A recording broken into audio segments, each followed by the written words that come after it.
Then mga idol, papunta ako ngayon sa motor shop.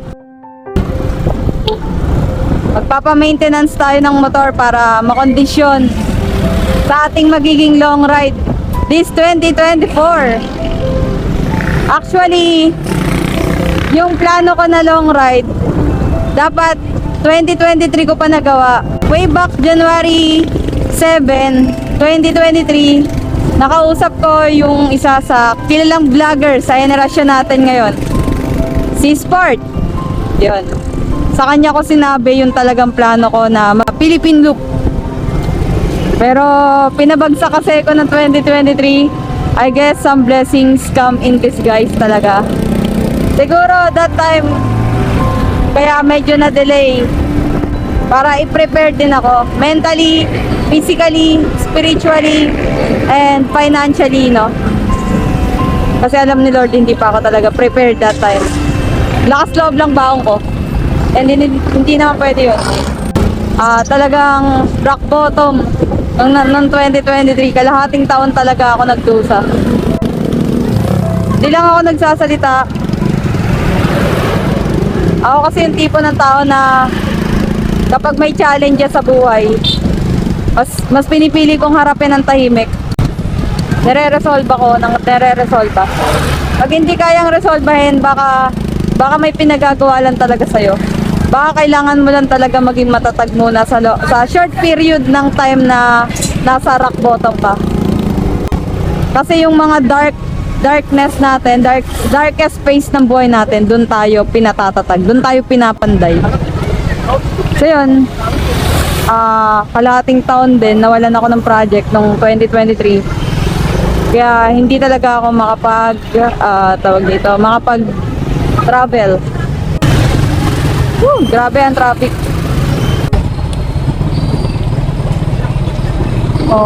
Kuya, excuse me. Saan po dito may nag-a-align?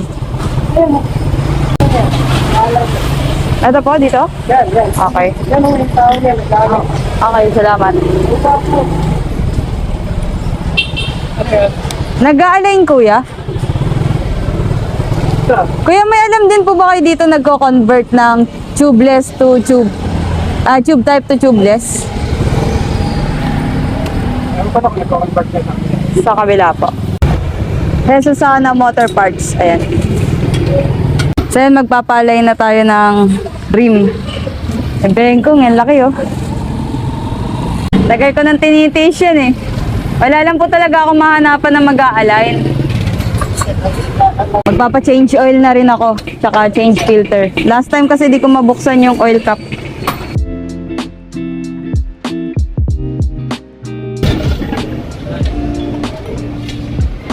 Ano pong pangalan niyo, kuya? Sorry. Kuya Alex. Si Kuya Alex yung nag-aasikaso para sa ating aligning ng rim. And si Kuya Susana, siya naman yung sa ating change oil and change filter. So sa tapat merong ibang shop, Zandra Vulcanizing and General Merchandise. Check natin kung nagko-convert sila ng tube type to tubeless na gulong. Sir, nag-ano kayo dito? Nagko-convert ng gulong? Tube type to tubeless, ganun. Ano ba yan, Rayas? Oo. Pero pag mags, Kailangan mags. para kasing may nabalitaan ako, okay lang daw yung rayos. Hindi tumatagal. Ay, hindi rin tumatagal. Magkano kaya pag... Okay naman sa una, kaya lang gastos sa taas. Pag tumagal-tagal, hahanap din yung hangin ng lalo sa taas. Magkano kaya sa ganun, kuya? Bili ka na lang ng mags. Ay, wala kayo? Wala kaming ganun, hindi kami nagkaganon. Pero yung kung nakabili ako ng mags, magkano? Gulong na lang bibilin mo. Magkano? Depende sa brand. Yung pinakamagandang brand nyo sa tubeless. Na 1.5 saka 1.3. 1315, balik abot 3K. Oo, gulong pa lang yun, no? Bili ka mags. Wala kaming mags. Okay. Nice, man. Thank you. Itim na. Ayun yung sa oil filter. Bumilog na po. Hindi, ayaw ikot eh. Nako. Hinang po kaya yun. Ayaw na kumalay. So So yan, na-align na yung gulong natin. Gulong pala, rather rim. Pingpong niya. Condition na para sa long ride.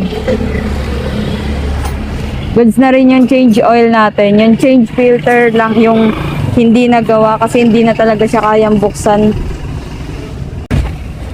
Ayaw niya talaga magpabukas. Kailangan na yata talaga siyang hinangin.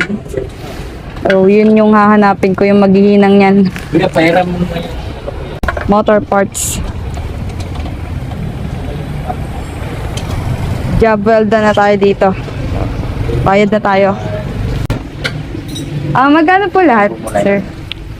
Tada. Ito na yung total.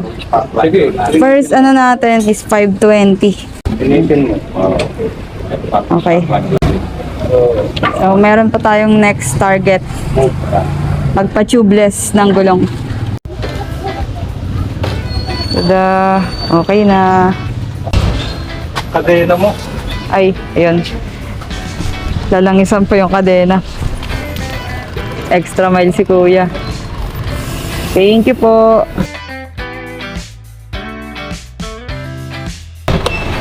Salamat po ng marami, Kuya Alex. Let's go.